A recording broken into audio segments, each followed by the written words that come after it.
কোটা সংস্কার আন্দোলনকে কেন্দ্র করে যে সংকট তৈরি হয়েছে তা দ্রুত সমাধানে জাতীয় সংলাপের আহ্বান জানিয়েছেন ঢাকা বিশ্ববিদ্যালয়ের শিক্ষকরা।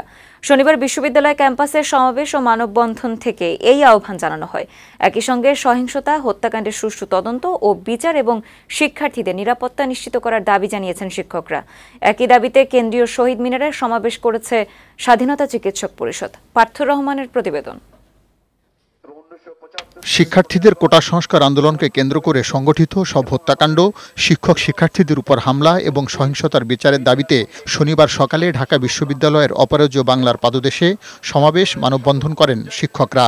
ঢাকা বিশ্ববিদ্যালয়ের নীল দলের শিক্ষকদের এই কর্মসূচিতে বিভিন্ন বিভাগের শিক্ষকরা অংশ নেন। এ সময় শিক্ষকরা জানান, ছাত্রদের শান্তিপূর্ণ কর্মসূচি কাদের ইন্ধনে সহিংসতায় রূপ নিল তা খুঁজে বের করতে হবে। হত্যাকাণ্ডের সুষ্ঠু তদন্ত ও বিচার এবং শিক্ষার্থীদের সার্বিক নিরাপত্তা নিশ্চিত করারও আহ্বান জানান তারা। প্রত্যেকটা হত্যাকাণ্ড এর পেছনে কারা তা চিহ্নিত করে তাদেরকে বিচার আওতায় আনা করেছে। সকল ঘটনার সুষ্ঠু তদন্ত সাপেক্ষে দোষীদের অবিলম্বে শাস্তির ব্যবস্থা করতে হবে। আবাসিক হলগুলোতে বৈধ এবং নিয়মিত শিক্ষার্থীদের অবস্থান নিশ্চিত করতে নীতিমালা প্রণয়ন করতে হবে। উদ্ভূত সংকটময় পরিস্থিতি থেকে দ্রুত শান্তি ও স্থিতিশীলতা ফিরিয়ে আনতে জাতীয় সংলাপের প্রস্তাব দেন বিশ্ববিদ্যালয়ের শিক্ষকরা। আমাদের প্রতিপক্ষ নাও, আমরা তোমাদের সবসময় পাশে ছিলাম, পাশে আছি, থাকবো। আমরা তোমাদের নিরাপত্তা সবসময় দিয়ে এসেছি, তোমাদের নিরাপত্তার জন্য আমরা সবসময় নিয়োজিত রয়েছি। তোমরা ক্যাম্পাসে নিরাপদে ফিরে আসবে।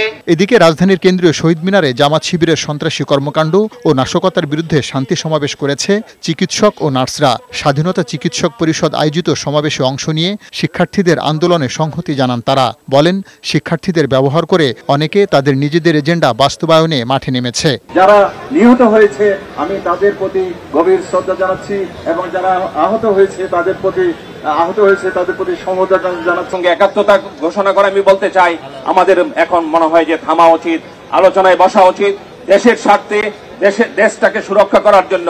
লেখাপড়ায় আসুন, আপনাদের দাবি দেওয়া কর্তৃপক্ষ নিশ্চয় মানবেন। মাননীয় প্রধানমন্ত্রী দেশের জন্য যেভাবে কাজ করেছেন, নিশ্চয়ই আপনাদের বিষয়ে আরো সচেতন হবেন এবং দেখবেন, কথা বলবেন, আপনারা সেই সুযোগটুকু করে দিন। প্রাণহানি ও নিরাপত্তার স্বার্থে শিক্ষার্থীদের শ্রেণীকক্ষে ফিরে যাওয়ার আহ্বান জানান। পার্থ রহমান, বৈশাখী সংবাদ, ঢাকা।